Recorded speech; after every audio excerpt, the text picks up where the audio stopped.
नमस्कार साथियों, मैं कपिल आपका स्वागत करता हूं तैयारी चक्र में। यह है आपकी तैयारी का पावर डोज। आज मैं आपके साथ हाजिर हूं संविधान के 25 पीवाईक्यूज लेकर। ये वो पीवाईक्यूज हैं साथियों जो उत्तर प्रदेश सब इंस्पेक्टर और कांस्टेबल की परीक्षा में पूछे गए हैं। ये सारे वो चुनिंदा पीवाईक्यूज हैं जो पिछली कई साल की परीक्षाओं में पूछे गए हैं और जो आज भी प्रासंगिक हैं और आज भी आने के लिए बहुत ज्यादा इंपॉर्टेंट है। तो बिना देरी करे इस शानदार क्लास के लिए तैयार हो जाइए और बिल्कुल मिस मत कीजिए। साथ ही साथ शेयर कर दीजिए अपने उन साथियों के साथ जो तैयारी कर रहे हैं जी जान से। UP police sub inspector, Delhi constable, Delhi inspector या यूपी कांस्टेबल के लिए। बिना देरी करे आइए इस शानदार क्लास जानदार क्लास को शुरू करते हैं और करते हैं अपनी दावेदारी पक्की यूपी पुलिस सब इंस्पेक्टर के पेपर में। आइए शुरू करते हैं। पहले क्वेश्चन की तरफ चलते हैं। देखिए साथियों, पहला बहुत इंपॉर्टेंट क्वेश्चन जो कि यूपी पुलिस एसआई 22/11/2021 के पेपर में शिफ्ट 1 में पूछा गया था। क्वेश्चन क्या है कि सरकार के संसदीय स्वरूप का कौन सा दूसरा नाम निम्नलिखित में से नहीं है। यानी सरकार के संसदीय स्वरूप का दूसरा नाम निम्नलिखित में से कौन सा नहीं है। क्या वो राजशाही शासन है, वेस्टमिनिस्टर मॉडल है, मंत्रिमंडल कैबिनेट सरकार है या उत्तरदायी शासन है। तो बताइए साथियों, इसका क्या उत्तर हो सकता है। इसका सही उत्तर है बिल्कुल ठीक ऑप्शन नंबर ए, राजशाही यानी मोनार्चियल गवर्नमेंट। ये जो है संसदीय स्वरूप नहीं होता, इसमें राजाओं का शासन होता है, राजाओं के पुत्रों का शासन होता है। तो इसका सही उत्तर पॉइंट नंबर ए है। आइए दूसरे क्वेश्चन को देखते हैं। दूसरे प्रश्न में किस वर्ष भारत सरकार अधिनियम 1935 में प्रावधानों के अनुसार भारत का संघीय न्यायालय स्थापित किया गया था। क्या वो कौन सा इसका ऑप्शन सही होगा बच्चों। 1935, ऑप्शन बी 1939, ऑप्शन सी 1940 या ऑप्शन डी 1937। बताइए इसमें कौन सा ऑप्शन सही होगा, कौन सा आपको बिल्कुल सही लगता है कि भारत का संघीय न्यायालय 1935 के प्रावधानों के अनुसार स्थापित किया गया था। बताइए इसका सही उत्तर। 1 सेकंड का समय लीजिए और सही उत्तर बताने की कोशिश कीजिए।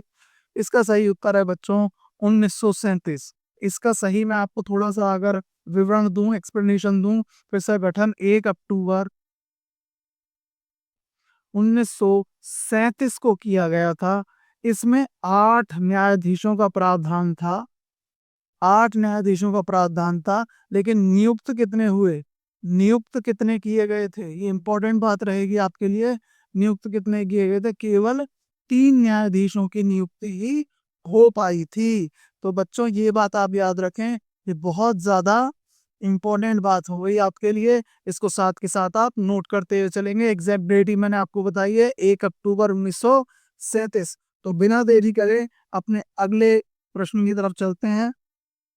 अगला प्रश्न क्या है कि भारतीय संविधान के निर्माताओं द्वारा किस देश के संविधान से केंद्र के पास अवशिष्ट शक्तियां होने की संकल्पना को लिया गया था। देखिए, भारत का संविधान इस विश्व का सबसे विशाल लिखित संविधान है और इसको संविधान के अलग अलग जो गुण हैं, चाहे वो संसदीय तंत्र हो, चाहे वो बहुत मूल मौलिक कर्तव्य हों, मौलिक अधिकार हों, वो विश्व के अलग अलग देशों के संविधान से लिए गए हैं।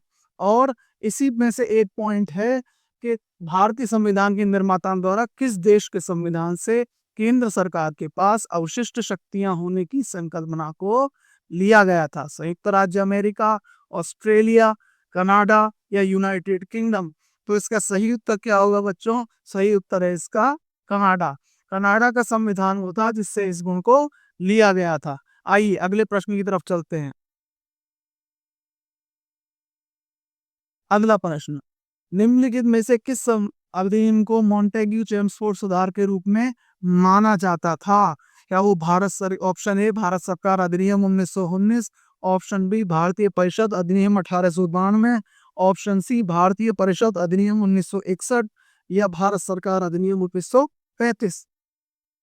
बच्चों इसका सही जवाब रहेगा भारत सरकार अधिनियम 1919। इसमें कंफ्यूज होने की जरूरत नहीं है, इंपॉर्टेंट क्वेश्चन है, नोट करते चलेंगे, साथ ही साथ ज्वाइन करेंगे हमारा टेलीग्राम चैनल जिसका नाम है हमारे चैनल के नाम से ही तैयारी चक्र।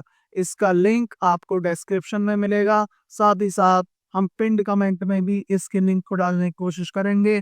तुरंत आप बिना देरी करे चैनल ज्वाइन करें, जिससे आपको पूरी जानकारी समय से मिलती रहे। साथ ही साथ क्लास की पीडीएफ और सारा कोर्स हम बिना किसी कीमत के यूट्यूब पर फ्री उपलब्ध करा रहे हैं।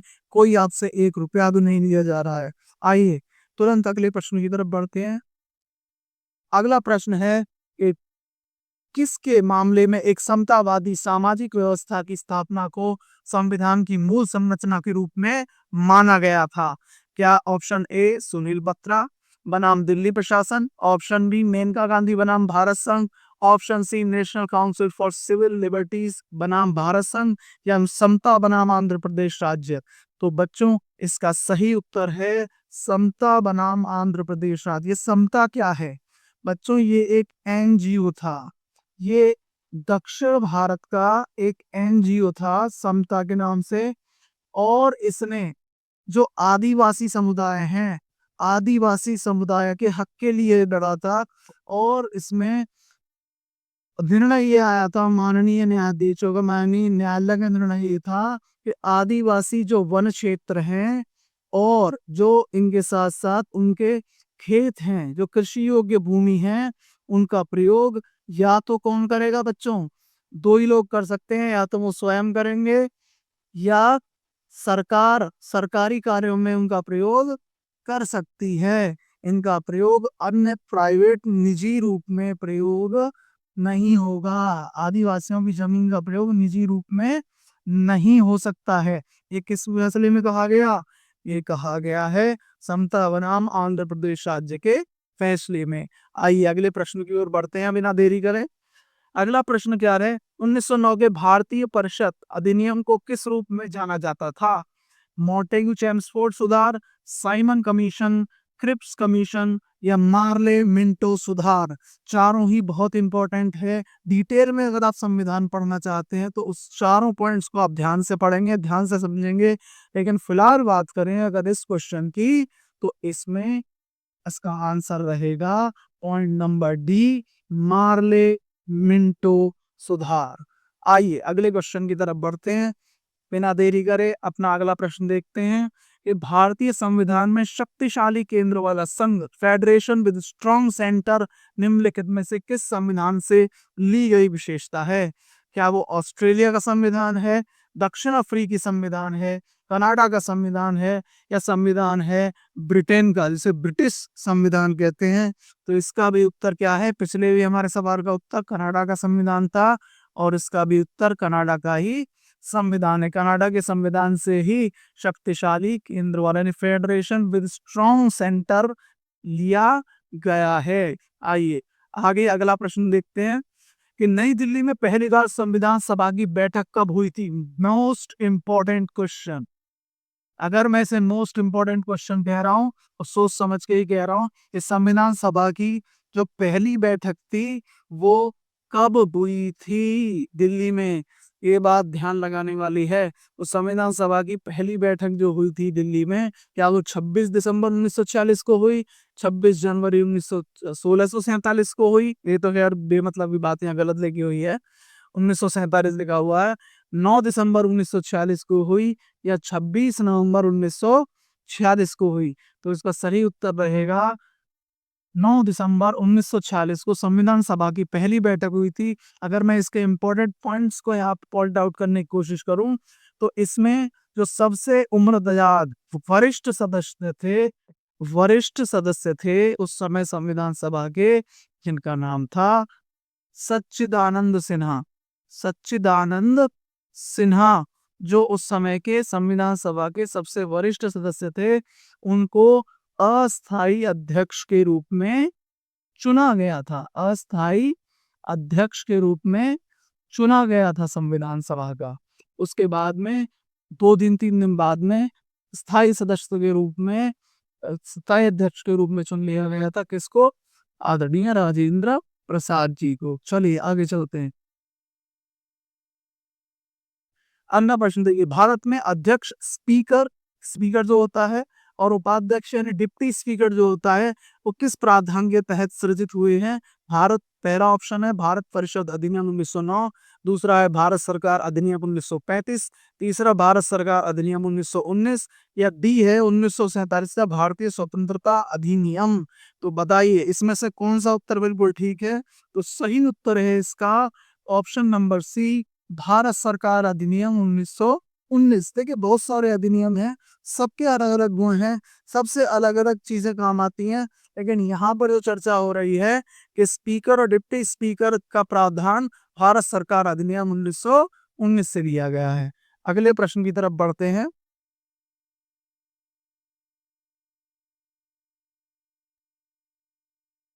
देखिए, भारतीय संविधान को कब अपनाया गया था? यहाँ बहुत ज्यादा कंफ्यूजन बच्चों को होता है कि भारतीय संविधान को अपनाया कब गया था। तो भारतीय संविधान को अपनाया गया था क्या 26 जनवरी 1951 को? ये तो बेमतलब की बात है। क्या 26 जनवरी 1949 को, 26 नवंबर 1949 को या 26 जनवरी 1950 को? बच्चे बहुत ज्यादा कंफ्यूजन हो जाते हैं। देखिए सही उत्तर इसका रहेगा 26 नवंबर 1949। तो 26 जनवरी 1950 को संविधान लागू हुआ था। अपनाया कब गया था? 26 नवंबर 1949 को ये अपना लिया गया था, अपनाया गया था, लेकिन लागू कब हुआ? 26 जनवरी 1950 को। अगले प्रश्न की ओर चलें तो इसमें था 24 जनवरी 1950 को संविधान सभा के कितने सदस्य थे? संविधान सभा के 284 सदस्यों में से हस्तलिखित संविधान पर हस्ताक्षर किए, सिग्नेचर किए उन्होंने।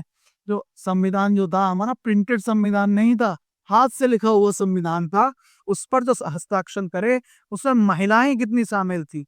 महिलाएं कितनी थी उसमें? सही उत्तर है उस समय 15 महिलाएं थी जिन्होंने संविधान, तो 284 सदस्य थे उनमें से संविधान के उनमें 15 महिलाएं शामिल थी जिन्होंने उस पर हस्ताक्षर किए थे।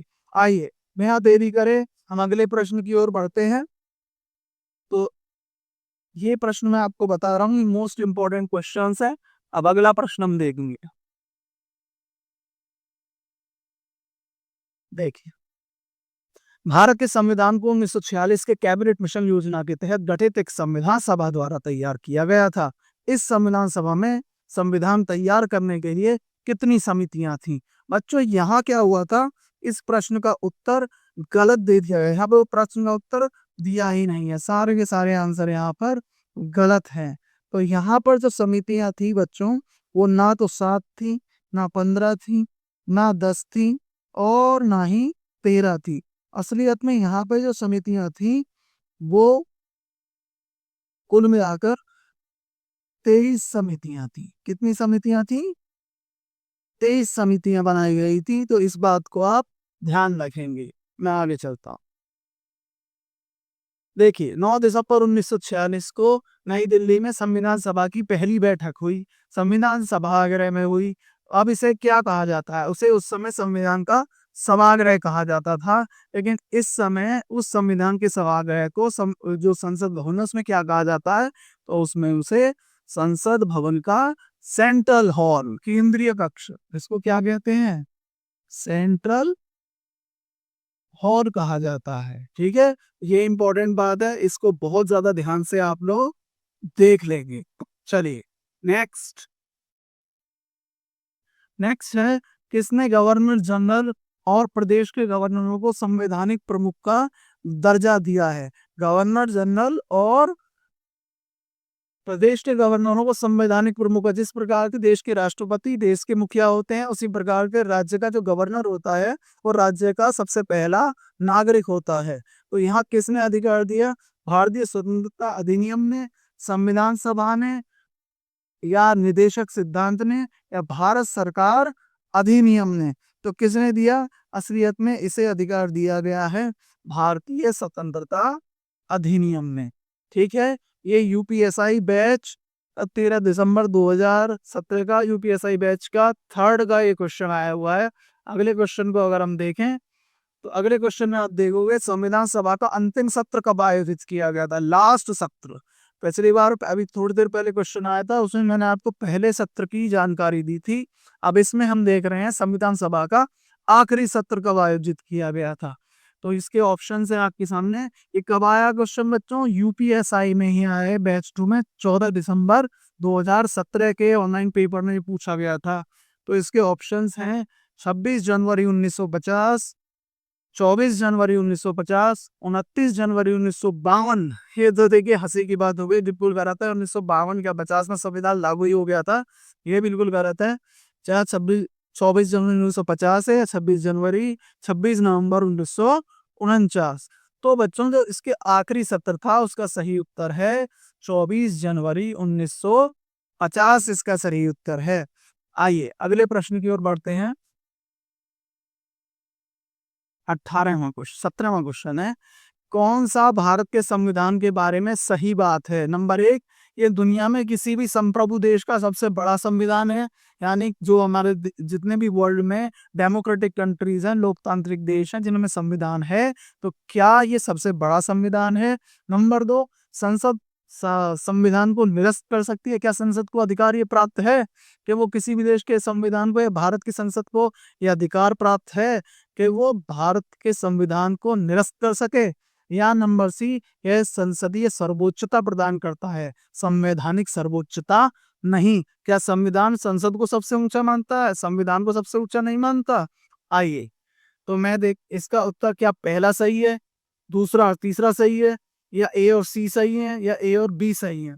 तो बच्चों अगर हम सबसे पहले की बात करें कि ये दुनिया का किसी भी संप्रभु देश का सबसे बड़ा लिखित संविधान है, ये बात बिल्कुल 100% सही है कि भारत का संविधान किसी भी संप्रभु देश का सबसे बड़ा लिखित संविधान है।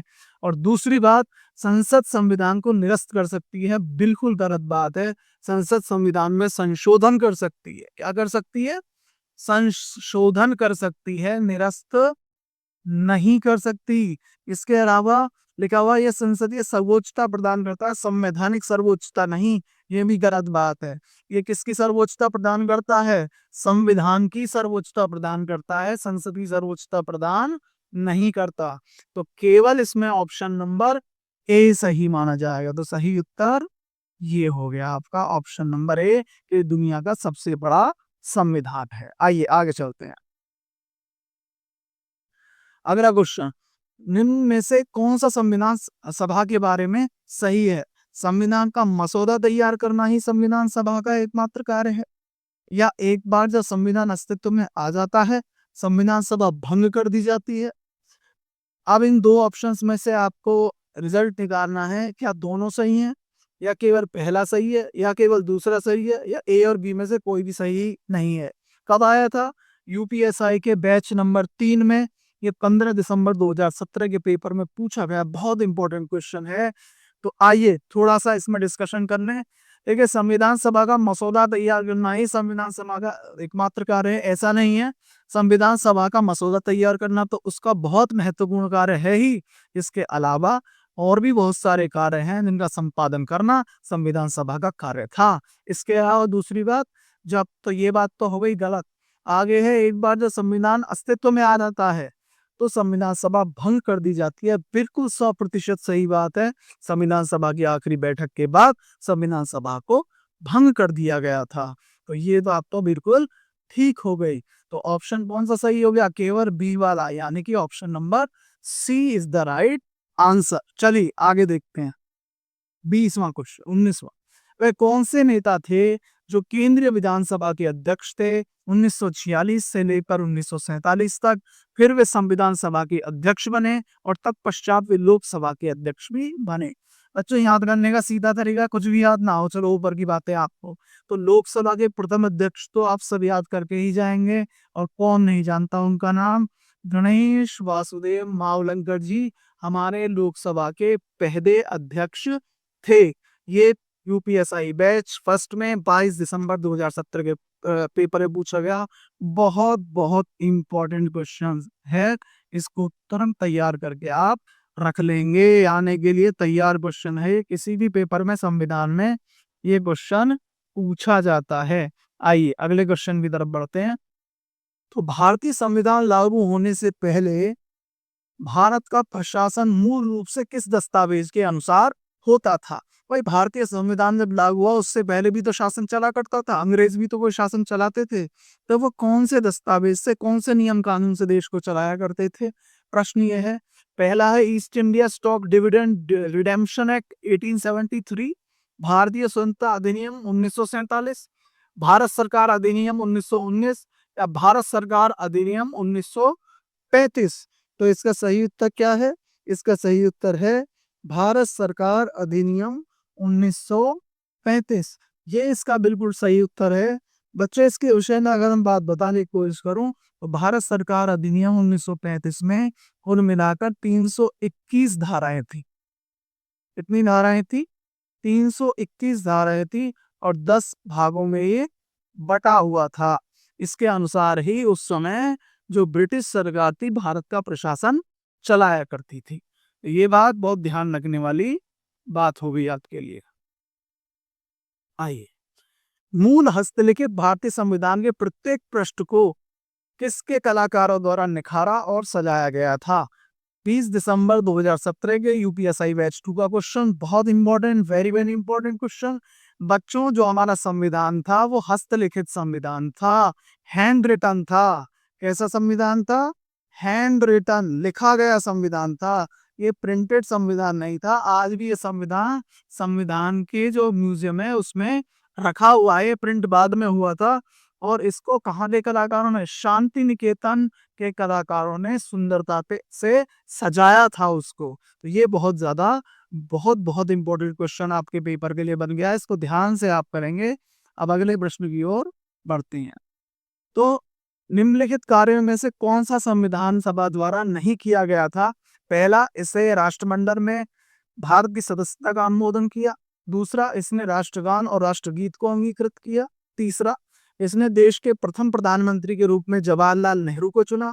या इसने राष्ट्रीय ध्वज को अंगीकृत किया। ये भी यूपीएसआई बैच 2 के 20 दिसंबर 2017 के पेपर का क्वेश्चन है।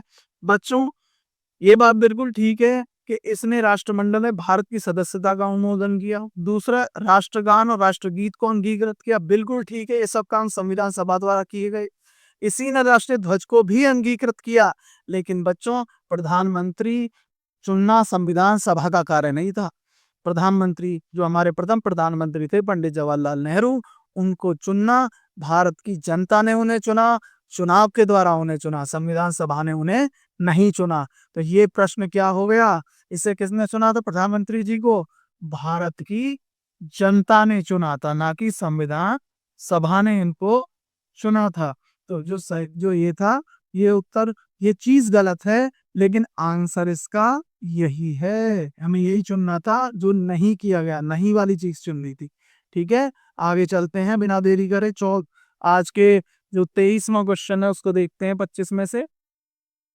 अरे, पीछे चलते हैं। 23वां क्वेश्चन, भारत के संविधान का संप्रदाय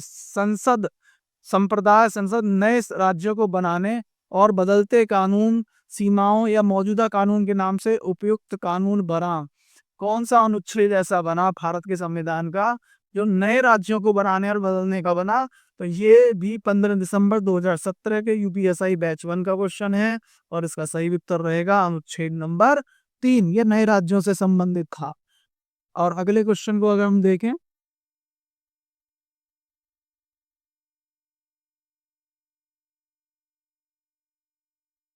भारतीय संविधान में कौन सा अनुच्छेद नए राज्यों के गठन के विषय में है? बिल्कुल सिमिलर क्वेश्चन है। आंसर नए राज्यों का जो भी आया है वो अनुच्छेद नंबर 3। और चलते हैं बिना देरी करे आज के आखिरी क्वेश्चन की तरफ। मोस्ट इंपॉर्टेंट क्वेश्चन है, देखेंगे सभी बच्चे।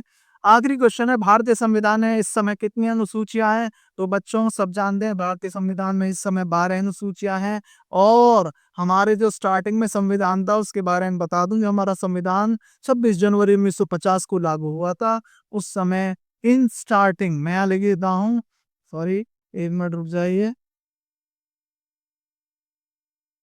प्रारंभ में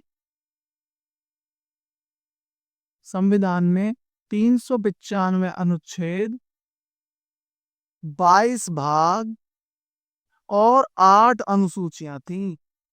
जो बाद में कितनी अनुसूचियां बन गई? 12 बाद में बन गई। बच्चों ये वो 25 क्वेश्चन थे जो संविधान के बारे में आपको न केवल यूपीएसआई कांस्टेबल, ना केवल दिल्ली कांस्टेबल, ना केवल एसएससी जीडी या रेलवे के एनटीपीसी के पेपर में पूछे जा सकते हैं, बल्कि किसी भी पेपर में पूछे जा सकते हैं। आप बड़े मन से इनकी तैयारी करें, रिवीजन करें। हम ऐसी ही सीरीज आपके लिए फ्री ऑफ कॉस्ट यूट्यूब के ऊपर लाएंगे। साथ ही प्रैक्टिस का जो मैराथन है ये बिना रुके चलता रहेगा तैयारी चक्र पर, क्योंकि ये है आपकी तैयारी का पावर डोज। साथ ही साथ इस वीडियो को अगर अच्छी लगी हो तो लाइक ज़रूर कर दें और चैनल को सब्सक्राइब करें, बेल आइकन प्रेस करें जो तुरंत आपको नोटिफिकेशन मिलते रहें। और साथ ही साथ ज्वाइन करें हमारा टेलीग्राम चैनल, जिस पर हम आपको देते हैं पीडीएफ, सारी की सारी पीडीएफ आपको मिलती रहेंगी।